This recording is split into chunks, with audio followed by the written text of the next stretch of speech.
What's gravy, baby? It's your boy Trey, and we back with the Trey Talk Saints podcast. Don't know what episode this is. I'll figure that out later. But for now, we about to get into week one of the Saints versus the Cardinals. What I feel about the game, what I thought about the game, what I think about this team, and things of that nature. You already know. At the top, Trey Talk Saints, of course. At the bottom, we got the main synopsis, or if you just want to say the main title of this episode at the bottom. Right side, we'll have our illustrations. And actually, no, sorry. Left side, we'll have our illustrations. Right side, the clipboard of the topics. So, we're about to get into, dog, and what I want to talk about first. Obviously, 13-20, that was the score. But we just go tap in with the Saints on the offensive side of the ball. You already know what we got going on, and that is Spencer Rattler was the starting QB for the New Orleans Saints. So I'm going to just roughly talk about my experiences and what I think about Spencer Rattler. And I want y'all to put in the comment section, dog, what y'all think about Spencer Rattler. How y'all think he fared in his first NFL not his first NFL start, but I guess his first NFL start at the beginning of the season. You know what I'm saying? Like, he started off the season as the number one QB. You know, he did start 6 games last year, but that was primarily due to injury, to Carr, and he stepped in and he did what he had to do. But this go around, he starts the season off, season opener, as the Saints started QB. And me, personally, he did all right. Spencer Rattler wasn't bad. He wasn't the reason we lost. He could have been the reason why we potentially could have won the game. And I'm going to tap into that a little bit later because somebody decided not to catch the ball, but it is what it is. But nonetheless, Spencer Rattler had a decent game. It wasn't anything too crazy to ride home about, but no interceptions, no touchdowns, unfortunately. He did have an interception that got called back because of a penalty, so he did get a little lucky there that didn't take effect on his stat sheet here, but he did give 1 sack, so that's good. You know, a big thing about Spencer Rattler was he held onto the ball too much. It seemed like whenever pressure was getting to him in this game, he was able to move around, maneuver out the pocket, step up in the pocket, make throws, step up in the pocket, run for some extra yards, get out the pocket, run for some extra yards, or throw on a run. He did some things that showed me like, okay, he's matured a little bit. He looks a little bit more comfortable. He's not making those hasty decisions. He's not holding on the ball waiting to get sacked. Instead of just holding on to the ball, standing still, he's using his legs. Step up in the pocket. That's maturity. Running when you have lanes to run. That's more maturity. Getting the ball out quicker to receivers that you see immediately open. If you feel that pressure and you see somebody open, zip it to them. I saw that a lot more. That shows maturity. Know what I'm saying? So, in regards to that, Spencer Rattler, I feel like probably could have had a little bit more better of a game. If, we maybe took a little bit more deep shots. I feel like Kellen Moore played a very, very safe game. And this shows me that Kellen Moore is not 100% comfortable with Spencer Rattler being his QB. He's probably feeling the same exact way about Tyler Shuck, honestly. He's not 100% comfortable in these guys. And to some extent, dog, I understand. I do understand, Kellen Moore. This is your first NFL head coaching job. You know what I'm saying? And this is your first game. You don't want to throw too much on these guys' plate because they're not elite quarterbacks. They're quarterbacks trying to prove themselves. They're young quarterbacks. So I can understand that. But right now, dog, the Saints, you got nothing to lose, fam. Your team is old and aging. I always say this. Your team is old and aging.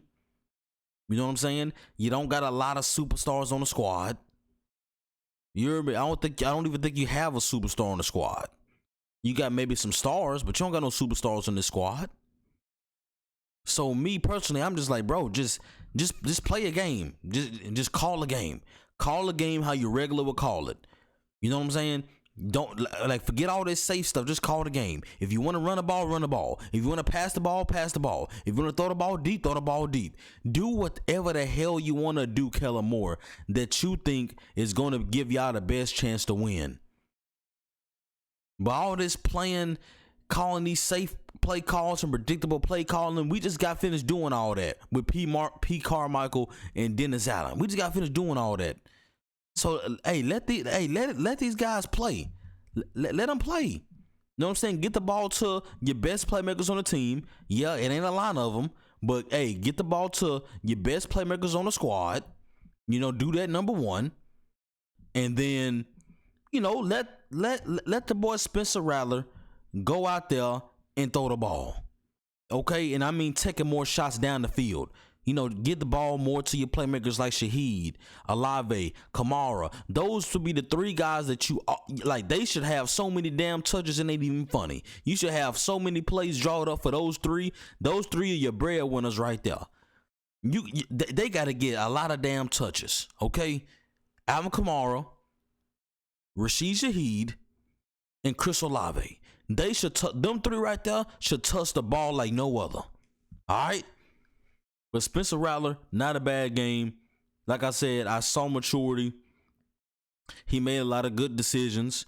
So, shout out Spencer Rattler, bro. Hopefully he continues to get better.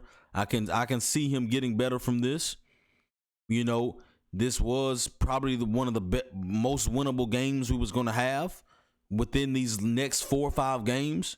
So they had a chance. They had a chance. That's all I can say. Rushing, Alvin Kamara, 11 carries, 45 yards, not going to cut it. Okay? Kendra Miller actually had a pretty decent game, 5 carries, 24 yards. Spencer Rattler, 4 carries, 29 yards, just over 100 yards rushing. Listen, man, I understand he went away from the run game because we went down, but my thing is, honestly, you should have tried to rely on the run game a little bit more before you went, because guess what? The Saints had a 7-3 lead. Okay? They had a 7-3 lead. Or was it a 10-10?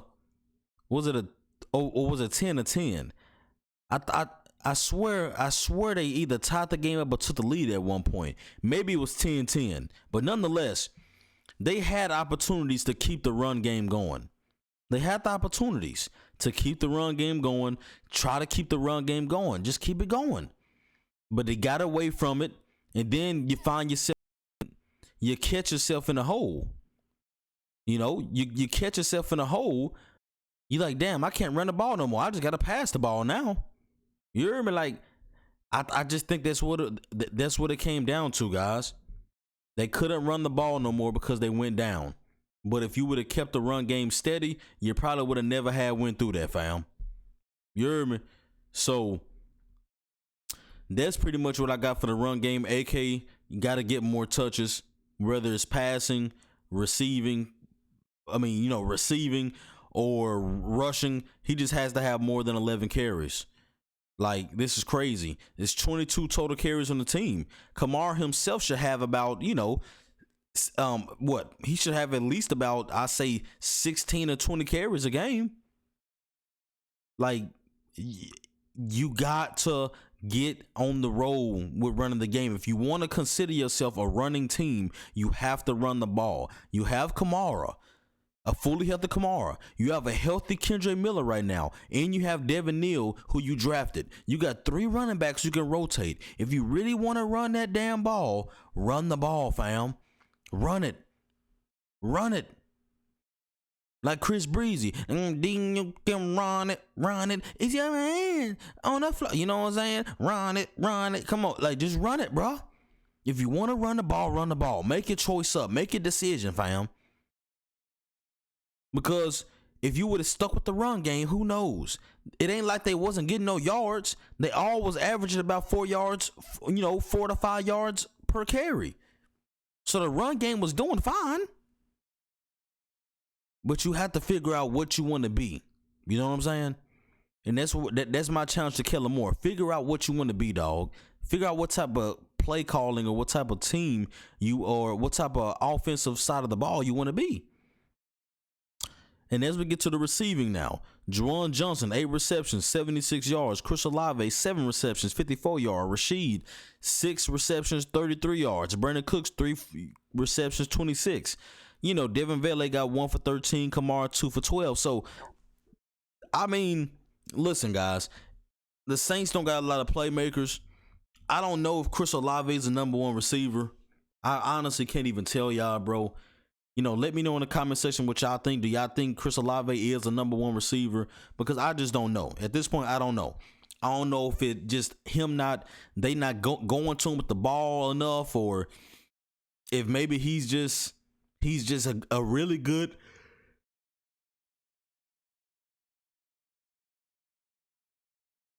or maybe he's just a really good number 2. Maybe that's it. Maybe he's just a real good number 2, y'all. Maybe that just is what it is. But Juwan Johnson, really good game. Really good game, Juwan Johnson. He had a very good game, guys. But he dropped the ball at the end of the game. No way around it. Juwan Johnson's just not clutch, guys. He's not clutch. And I've come to realize that. I've come to know that. And I've come to accept that fact that he's not clutch. We had a game, I think, that was against the Washington Commanders when, you know, we had the chance to win the game, 2-point conversion, and I believe Juwan Johnson was the one to drop that ball. I could be wrong about the game, though, but I know it was a game. We went for 2. We had a chance to win the game with a 2-point conversion, and Juwan Johnson dropped the ball. So, Juwan Johnson just not clutch. He's good, but he's just not that good. You know, that just pretty much sums up Juwan Johnson, fam. He's good, but he's just not that good. You know, he's not that guy. Like, he's a decent tight end. Like I said, he's good. He's a good one. You know? In my opinion, you have trash. These are the levels of players that you have in the NFL. You have trash. You have, like, mediocre or decent. You have good. You have really good. And then you have great. Jared Cook in his position, he pretty much falls under good. Not really good, because a really good player or a great player comes down with that ball.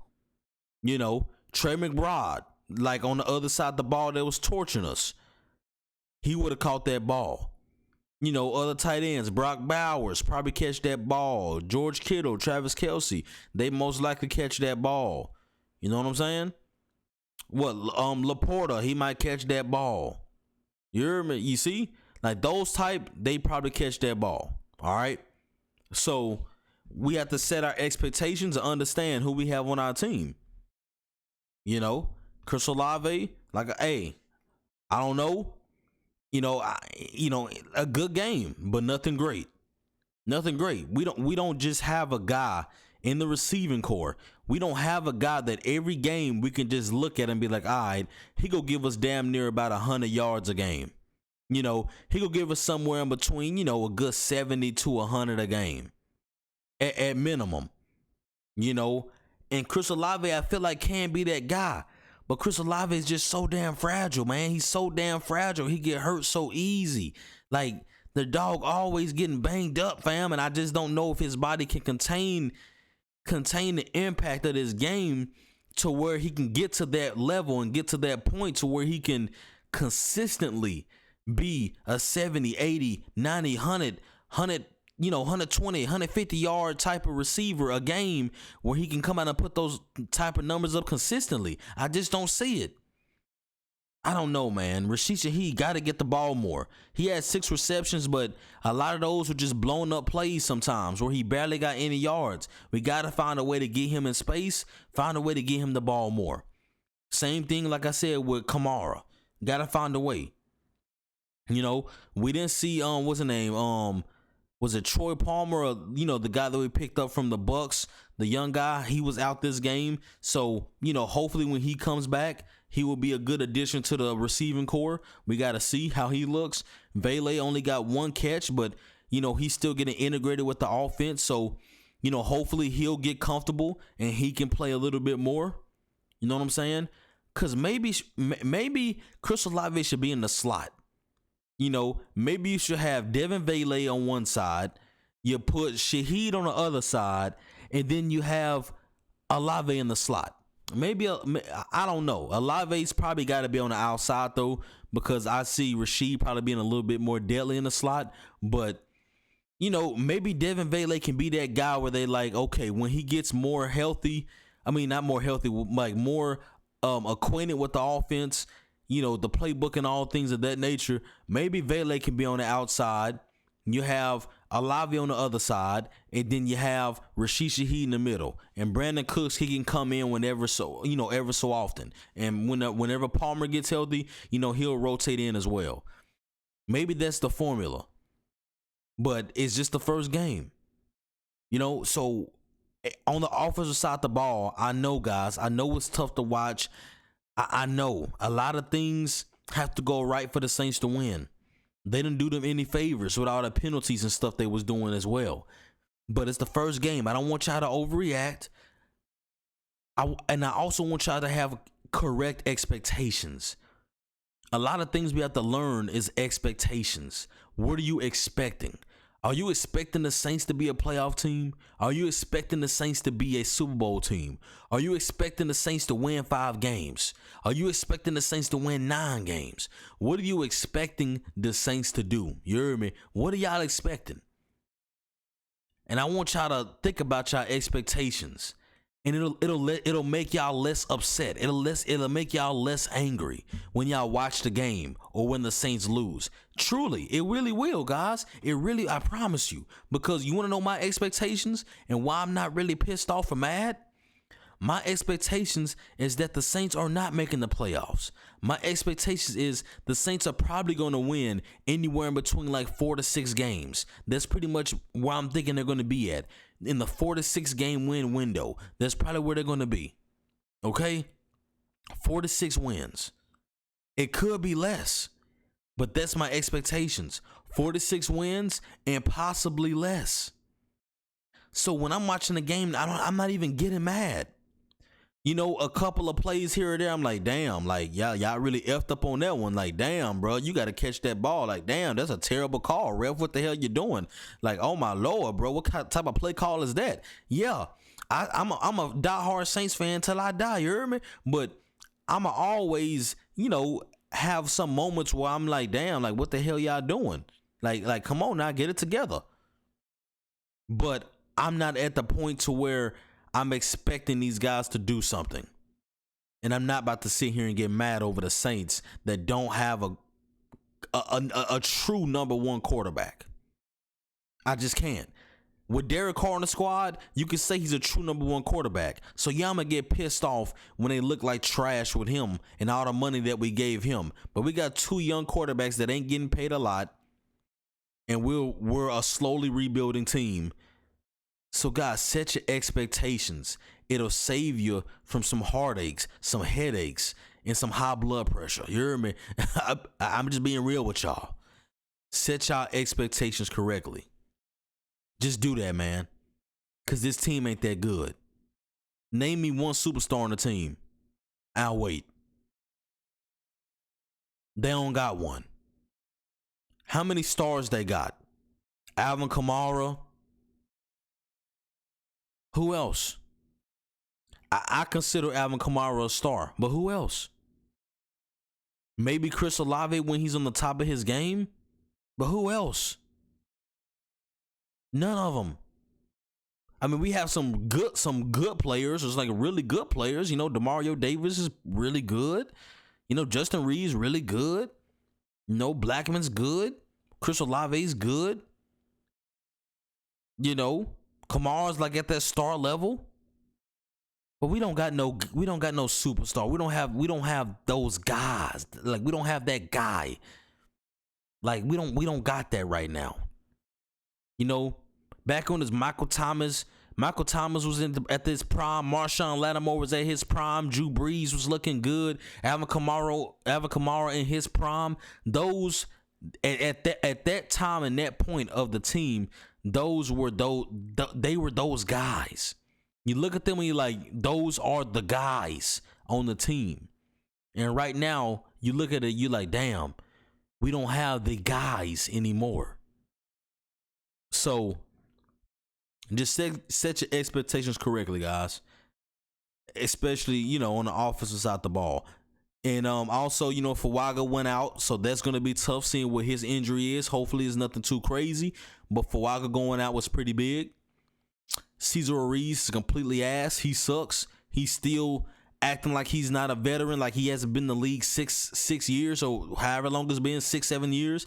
He's still playing like a rookie. You got Kevin Banks out there. He looks like the most polished player, Kevin Banks and McCoy. Good thing, good job from them. Radence or whatever his name is at the guard position, standing in for Trevor Penning wasn't too bad today. But Trevor Penning right now and Fuaga, we got to see when they're coming back. I want to see this offensive line fully healthy before I, critique them and see what they're about. Because, I can't say one thing about the starters. Cesar Reid, we got to get him out of there, bro. We gotta hurry up and find a replacement, a permanent replacement for Cesar Reid. We have to. That dude right there, he had one good year. But outside of that dude there he can't get it. He can't get it. He just can't get it. Holding penalty, false start penalties. You know what I'm saying? The guy that came in for Fuaga, he was getting holding penalties, false start penalties. You know what I'm saying? Like, oh my Lord. I just need to see these guys fully healthy and see what's going on. That's just what I got to see. You know what I'm saying? But as far as that goes, go to the defensive side of the ball. You see what's going on. DeMario Davis, Pete Werner, I feel like they played pretty solid game. I know DeMario had I think he had like a one play where he held it. It just wasn't any reason for him to hold or, to do that. A boneheaded play by DeMario right there, but he had a pretty decent game. I saw him break up a lot of plays, 2 tackles for loss. So DeMario did his thing for the most part. Pete Werner was pretty good. He had a sack as well. I feel like Pete Werner had a pretty solid day. Kool-Aid McKinstry probably is going to be the highlight topic for the defense. Him against Marvin Harrison. Marvin Harrison did get the best of him, but it wasn't nothing crazy. So Kool-Aid McKinstry against Marvin Harrison Jr., it wasn't as bad as people make it out to be. Marvin Harrison Jr. did win the battle. He had some plays. I don't even know what he finished with, bro, but I don't think he cracked 100. But it was really him and McBride that pretty much was going crazy, destroying the Saints defense most of the day. But Kool-Aid, for the most part, held his own. I feel like he had some bad plays, but he had some good plays. I feel like he had some really good reps in there where he knocked the ball out and he had some real tight coverage on, several different receivers. It's just, he had a couple boneheaded plays and mistakes as well, which I think, is something he can come back from. It's not like he just had an outright disgusting, terrible game and he should never play cornerback again. You hear me? It wasn't nothing like that. But it was something like, okay, he had a pretty mediocre performance, but I can actually see him doing better and, gaining some good experience from what happened. So I do have high hopes for Kool-Aid McKinstry, and I do think he can bounce back and be way better from this. But beyond that, there was nobody else. Cam Jordan stood out. My boy had a half sack, 1.5 sack. I thought he had 2. I don't know why they counted 1.5. I really thought it was 2 sacks, but hey, Cam Jordan did his thing today. He looked like the best D lineman on the team. To be true with y'all. No Chase Young this game. I want you guys to understand and think about that as well. No Chase Young. So we do have to understand from a pressure standpoint, like the first half, we got decent pressure.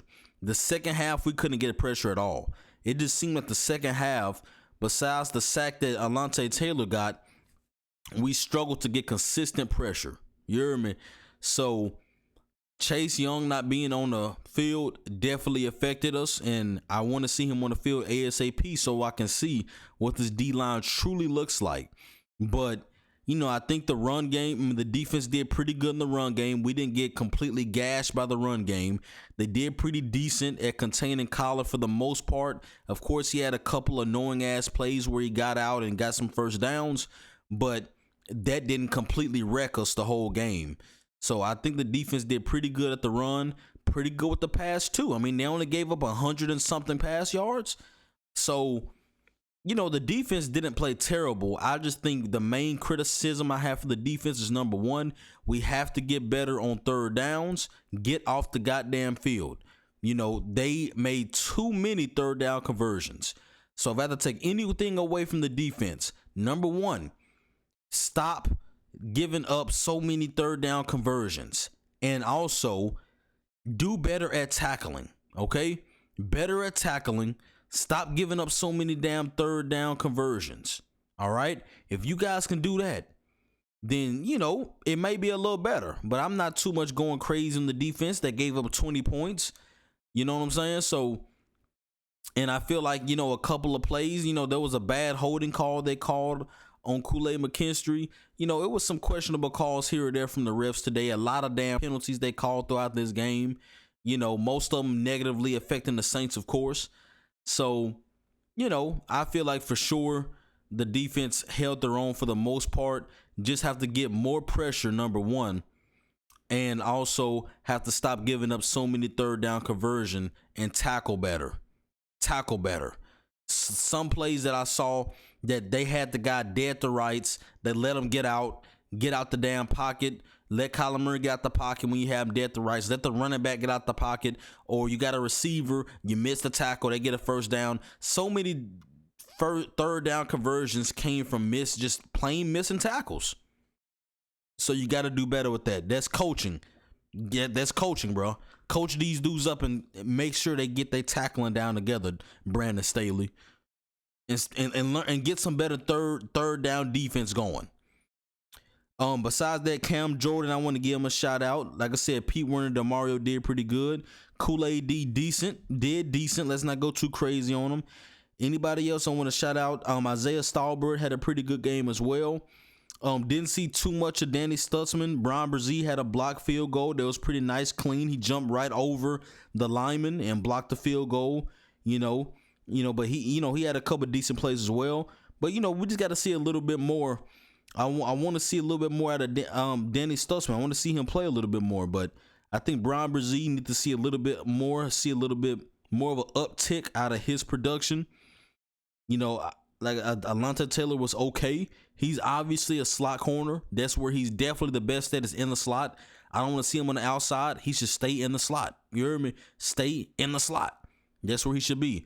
Isaac Yiadom. If I had to point out anybody where I was just like, damn, bro, Isaac Yiadom, I don't know. He was slipping and falling out there on key downs, and I think he was getting dealt with probably worse than Kool-Aid McKinstry was getting dealt with. I think Isaac Yiadom had a pretty tough day. So we'll see if he can bounce back. But that's the defensive side of the ball and what I think about that.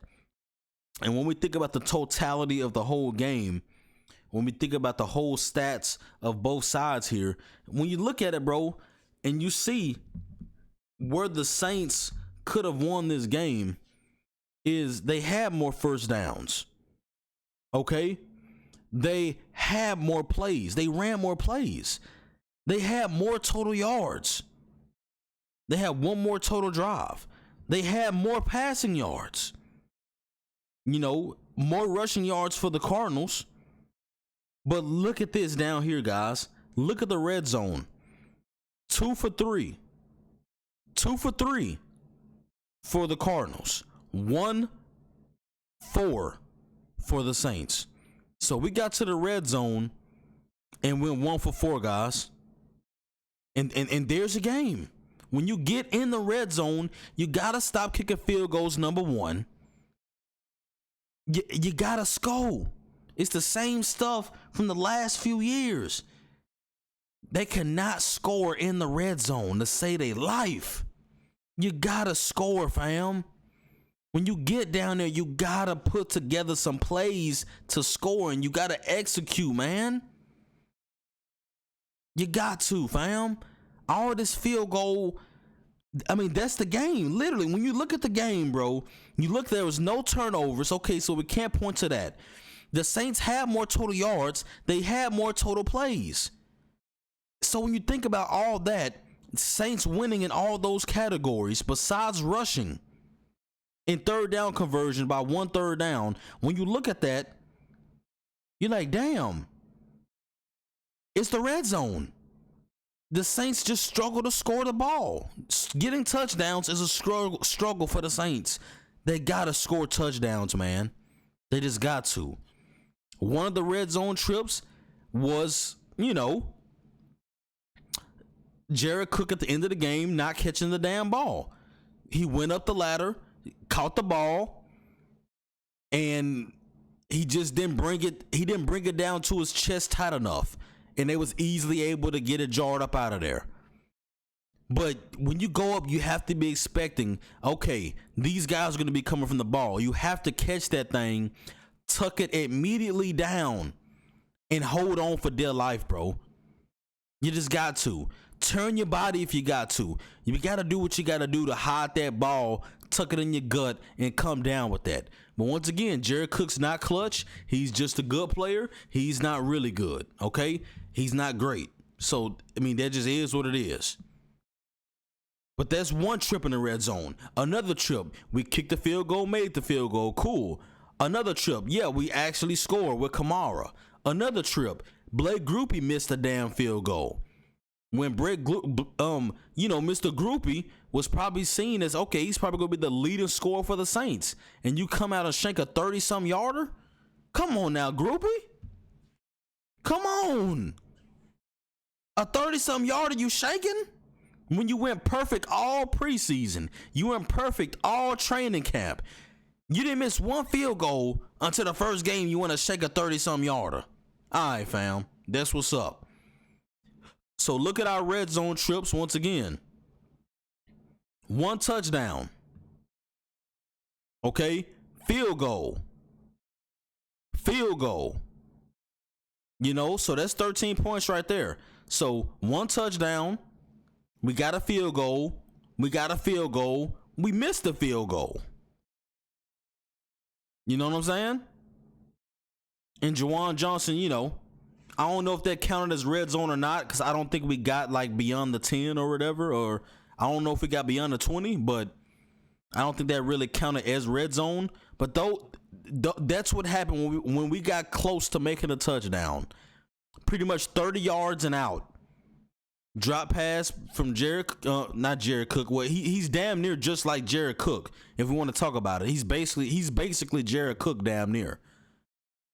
He makes plays until he really has to make the play. But Juwan Johnson dropping that pass, 2 field goals from Groupie that he made, 1 that he missed, and Alvin Kamara scored a touchdown. Those are the 5 times we got close, and those are the results. So you literally changed one of those field goals that Blake Groupie attempted, change one of those field goals to a touchdown. Bam, we're at a tie game that easy. You gotta score touchdowns, fam. Because at least they scored 2 touchdowns. And that's just the difference in the game. They scored 2 damn touchdowns and we scored 1 touchdown. It's that simple, guys. They scored 2 touchdowns, we scored 1. And we have more opportunity to score touchdowns. And that's just the most frustrating thing about it, guys. We had more opportunities to score than they did. They just converted more. And that's just the game of football, bro. Touchdowns are better than field goals. And Saints got to find a way to get in the end zone more, guys. That's ultimately where they lost the game. So I'm going to wrap it up. Like I said, my main thoughts of the game in this whole totality is that a typical Saints game, we fight to the end, we get close. We took the lead at one point, but that lead quickly evaporated and we go down by 10 points. We fight back to the end. At the end, we miss a big crucial play that could have tied the game or potentially, set us up to go for 2 points and win the game. And a typical Saints loss for you right there. But this is what you want to see out of a rebuilding team. I just want, like I said, set y'all expectations for a rebuilding team with no superstar, with young quarterbacks on the roster, not a solidified number one guy at the quarterback position, a team that's lacking a lot of star power. This is what you want to see. You want to see them fight, be close to winning, even if they don't win. This is a loss that you can take in stride and be like, hey, they could have won this damn game, but you want to know the reason why we didn't win the game? Is because we couldn't score touchdowns. The other team had a better quarterback. The other team had better receivers / tight ends. The better team honestly had the better defense. The other team was just a better team. It just is what it is. And as you guys set your expectations, you got to think about these things. Think about your team, bro. Think about the Saints, fam. Just think about where we are as an organization and as a team right now. Set your expectations accordingly, and you won't be pissed off as much, and you won't be as mad. Just understand what we're going through right now as a team, guys. Just do that, man. You do that, dog, you gonna be all gravy. You hear me, baby? Saints Nation, we gonna be here all season. I appreciate anybody that's stopping through, listening to me talk about the Saints. Leave in the comment section any of y'all thoughts about the game, what y'all thoughts are about this team, what y'all thoughts about the coaching. I feel like Brandon Staley called a pretty decent game. I feel like Kellen Moore played it really, really safe. And I feel like Kellen Moore got to do a little bit better with his damn timeouts. He didn't call not one timeout the first half. He only called one in the second half. Do a little bit better with your timeouts, bro. This is week 1 from the Saints podcast. First podcast of the new season, man. The 2025 through 2026 season. It's just one game. It's just the first game. Who Dat Nation? Let's see what they got in store for us. What they go do. Are they going to look better? Are they going to look worse? Let's just keep it moving. Let's not get too down after one game. And once again, set your expectations, and that can, for sure affect your attitude and things of that nature when it comes to this team. But until next time, it's been your boy. Y'all stay blessed. I'm out this thing. See y'all next week. I want y'all to be easy. I want y'all to stay breezy. And of course, who dat?